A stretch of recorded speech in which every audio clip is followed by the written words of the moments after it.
कहानी की शुरुआत होती है इचिकावा हाई स्कूल से। एक टीचर क्लास के बच्चों को टेस्ट के बाद रिजल्ट बांट रही थी। इन्हीं बच्चों में आसुका नाम की एक लड़की थी जो पढ़ाई में बेहद कमजोर थी। हालांकि ये टेस्ट अब तक का सबसे आसान टेस्ट था, मगर आसुका को इसमें भी 0 मिला। खैर, उसके बॉयफ्रेंड योशिडा ने उसका मन बहलाने के लिए कहा कि 0 तो उसका लकी नंबर है। मगर तब उनके टीचर ने उन्हें खूब डांटा और कहा कि अगर आसुका ने अभी पढ़ना शुरू नहीं किया तो वो जिंदगी में कुछ नहीं कर पाएगी। इसके बाद अगले पीरियड में उनका हिस्ट्री टेस्ट था, जिससे आसुका पहले ही डरी हुई थी। पहले सवाल में उन्हें उस मशहूर मंदिर का नाम बताना था जिसमें सिक्का डालने पर सभी मिन्नतें पूरी हो जाती हैं। आसुका को जवाब तो मालूम नहीं था, मगर उसने इसे खाली छोड़ने के बजाय तुक्का मार के कुछ भी लिख दिया। जैसे ही उसने जवाब लिखा तो बाहर खिड़की से जबरदस्त रोशनी दिखाई दी। फिर शहर के एक हिस्से में अचानक अपने आप एक जंगल जैसा हिस्सा पैदा हो गया। खैर, अगले दिन जब आसुका और योशिडा स्कूल जा रहे थे तो उन्हें ये जंगल वाला रास्ता दिखाई दिया। उन्होंने सोचा कि कल तक तो यहाँ कोई भी ऐसा रास्ता नहीं था, इसलिए उन्होंने खुद अंदर जाकर देखने का फैसला किया।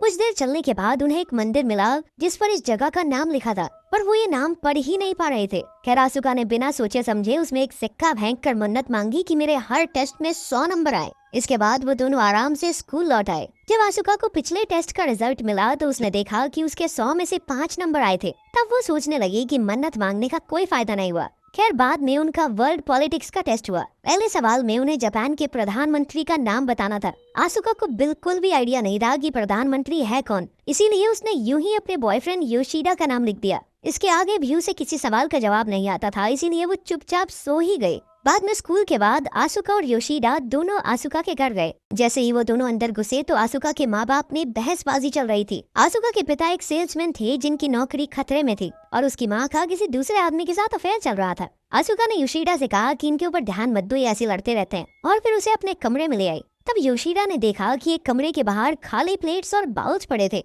असल में आसुका का एक जुड़वा भाई भी था जिसका नाम था केसुके। केसुके पढ़ाई में बहुत ही ज्यादा अच्छा था और उसे हर टेस्ट में 100 नंबर मिलते थे। मगर एक दिन वो अपने हाई स्कूल एंट्रेंस एग्जाम में फेल हो गया। केसुके जैसा होशियार बच्चा इतना बड़ा धक्का सहन नहीं कर पाया और उसी दिन से उसने खुद को कमरे में बंद किया हुआ था। वो किसी से बात नहीं करता था और बस अपने कंप्यूटर पर वीडियो गेम्स खेलता रहता। आसुका योशिडा को ये कहानी बताते हुए थोड़ा उदास हो गई तो योशिडा उसके लिए बाजार से कुछ खाने को लेने गया। वहीं दूसरी ओर उनका टीचर टेस्ट चेक कर रहा था कि अचानक वो रहस्यमय मंदिर चमकने लगा और टीचर का चश्मा धुंधला हो गया। कुछ देर बाद आसुका ने योशिडा को फोन करके पूछा कि वो कहाँ रह गया, तो योशिडा ने कहा कि वो बहुत ही ज्यादा बिजी है और आज उससे मिलने नहीं आ पाएगा। कॉल कटने के बाद आसुका को अपने एक दोस्त का मैसेज आया कि योशिडा बहुत बड़ी मुसीबत में फंस चुका है। अब ये खुलासा होता है कि योशिडा सच में जापान का प्रधानमंत्री बन गया था और वो कई सारे इंटरव्यूज भी दे रहा था। अगले दिन जब आसुका स्कूल गई तो उसे समझ ही नहीं आ रहा था कि उसका बॉयफ्रेंड बाजार गया था तो वो अचानक प्रधानमंत्री कैसे बन गया।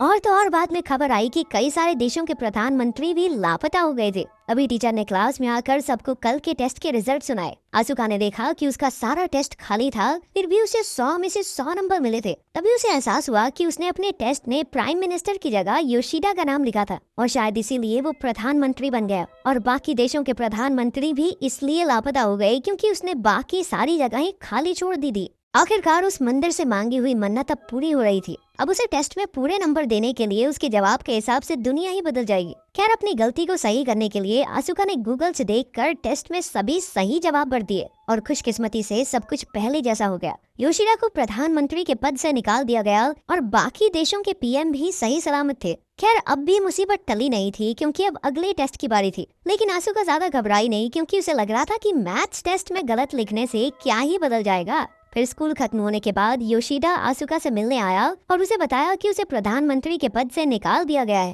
तब आसुका ने उसे शांत किया और अपनी नई जिंदगी के बारे में बताया। मगर योशिडा को यकीन ही नहीं हुआ कि जो कुछ भी हो रहा है वो सब आसुका की वजह से हुआ। इसलिए उसने आसुका को कागज पर कुछ लिखकर ये साबित करने को कहा। लेकिन इससे पहले ही अचानक शहर के बीचों बीच बना टावर अपने आप ही जोरों से हिलने लगा। असल में ये सब भी आसुका के मैथ्स टेस्ट में गलत जवाब देने की वजह से हो रहा था। अब आसुका और योशिडा दौड़कर टीचर के कमरे में गए और उसके टेस्ट के सारे जवाब सही किए, जिससे टावर एक बार फिर से पहले जैसा हो गया। मगर देश भर के साइंटिस्ट हैरान थे कि आखिर ये सब कैसे हो रहा है। खैर, स्कूल से घर लौटते हुए आसुका और योशिडा फिर से उसी रहस्यमय मंदिर वाले रास्ते पर पहुंचे, लेकिन वहां से अब सब कुछ गायब हो चुका था। उन्हें मंदिर का नाम भी याद नहीं था, इसीलिए उसे ढूंढना भी मुश्किल था। अब दुनिया में कोई और गड़बड़ ना हो जाए, इसीलिए आसुका को अब जी तोड़ मेहनत करके हर टेस्ट के अंदर सही जवाब देना होगा। आसुका ने खूब मेहनत करने की ठानी और उसने सोचा कि रात भर पढ़ूंगी बैठ के, मगर कुछ ही मिनटों में उसे नींद आ गई और वो घोड़े बेचकर सो गई। इसके बाद हम देखते हैं कि आसुका और योशिदा टीचर के कमरे के बाहर अपना टेस्ट पेपर चेक होने का इंतजार कर रहे थे। पहले की तरह इस बार भी आसुका को 100 में से 100 नंबर मिले और वो दुआ करने लगी कि इस बार दुनिया में कोई गड़बड़ ना हो जाए। खैर, जब वो घर लौटी तो उसने देखा कि उसके पिता बेहद खुश थे, क्योंकि उन्होंने अपनी जिंदगी की सबसे बड़ी सेल की थी। असल में आसुका ने टेस्ट में लिख दिया था कि दुनिया का सबसे कीमती पदार्थ आरओ का पानी है। इसी वजह से बहुत सारे लोगों ने आरओ खरीदने शुरू कर दिए, जिससे उसके पिता को काफी मुनाफा हुआ। अपने पिता को खुश देखकर आसुका भी खुश थी और उसने सोचा कि सब कुछ ऐसे ही चलने देते हैं। लेकिन बाद में उसने टीवी पर देखा कि दुनिया भर में पानी के लिए भयंकर लड़ाई होने लगी है। अब चीजें हाथ से बाहर हो गई थी, इसलिए आसुका ने तुरंत ही अपनी टेस्ट शीट में जवाब बदल दिया और सब कुछ पहले जैसा हो गया। तभी उसके दिमाग की बत्ती जली और उसने अपनी इस ताकत के जरिए अपने माँ बाप की लड़ाई सुलझाने की सोची। अगले दिन जब टेस्ट में उससे पूछा गया कि कौन सा एस्ट्रोनॉट अंतरिक्ष में जाने वाला है, तो उसने अपनी माँ के नए बॉयफ्रेंड का नाम लिख दिया। इसी वजह से उस आदमी ने आसुका की माँ से ब्रेकअप कर लिया और अगले दिन वो अंतरिक्ष में चला गया। ब्रेकअप के बाद उनकी माँ अपने परिवार को समय देने लगी और उनकी जिंदगी फिर से खुशहाल हो गई।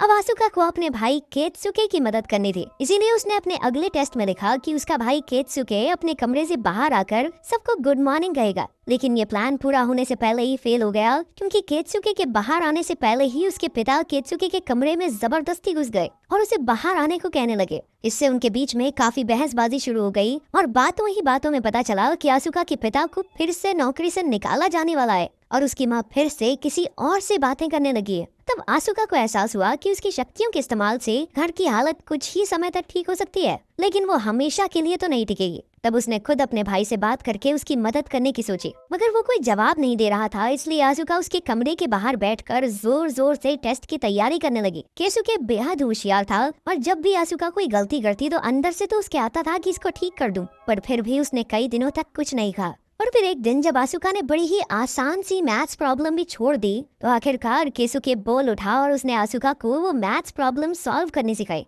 अब केसुके चाहे बंद दरवाजे से ही लेकिन बात तो करता था और उसकी मदद से आसुका भी दिल लगाकर पढ़ने लगी। फिर कुछ ही दिनों में उनके पिता ने खुद सेल्समैन की किताबें पढ़ना शुरू किया और अपने काम को और बेहतर करने की कोशिश की। इधर उसकी माँ ने भी अपने सभी बॉयफ्रेंड्स के नंबर डिलीट कर दिए और अपने परिवार पर ध्यान देने का फैसला किया। यार, एक हफ्ते बाद आसुका बिना किसी मदद के टेस्ट में 100 में से 100 नंबर ले आई। वो दौड़कर ये खुशखबरी केसुके को सुनाने गई, पर उसने तब भी दरवाजा नहीं खोला। फिर अगली सुबह जब घर में सभी लोग खाना खा रहे थे, तो केसुके अचानक खुद ही अपने कमरे से बाहर आकर उनके सामने खड़ा हो गया। उसने अपने पिता से माफी मांगी और अब और ज्यादा मेहनत और लगन से पढ़ने का वादा किया। ये देखकर उसके पूरे परिवार में खुशी की लहर दौड़ गई। फिर एक दिन जब आसुका और योशिदा स्कूल जा रहे थे, तो आसुका को अपने बैग में वो पहले वाला टेस्ट पेपर मिला। उसे सिर्फ 5 नंबर मिले थे, इसीलिए उसने कागज फाड़ दिया। मगर जैसे ही उसने कागज फिर से जोड़ा, तो अचानक उसी जगह पर वही जंगल वाला रास्ता बन गया। तब उसे एहसास हुआ कि उसने मन्नत पूरी करने वाले मंदिर के बारे में इसी टेस्ट में लिखा था।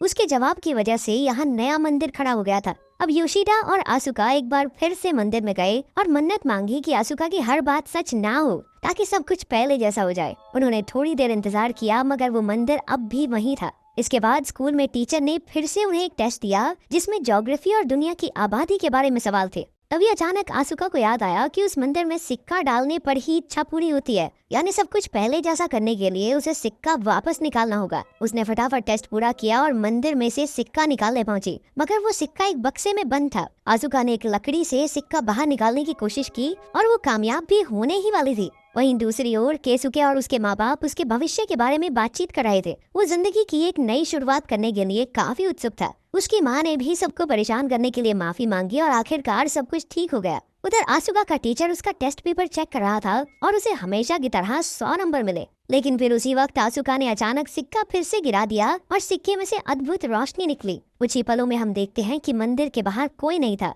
बल्कि पूरा शहर, देश, यहाँ तक कि पूरी दुनिया खाली हो चुकी थी, मानो सभी इंसान एक ही झटके में गायब हो गए हों। अंत में हम देखते हैं कि आसुका के टेस्ट में आखिरी सवाल था कि दुनिया की आबादी कितनी है। आसुका ने वो जगह खाली छोड़ दी, जिस वजह से पूरी दुनिया के इंसान गायब ही हो गए। अगर आपको ये ताकत मिल जाए तो आप टेस्ट में क्या लिखेंगे, वो बात कमेंट्स में लिख के हमें बताओ। बाकी मिलते हैं अगली वीडियो में।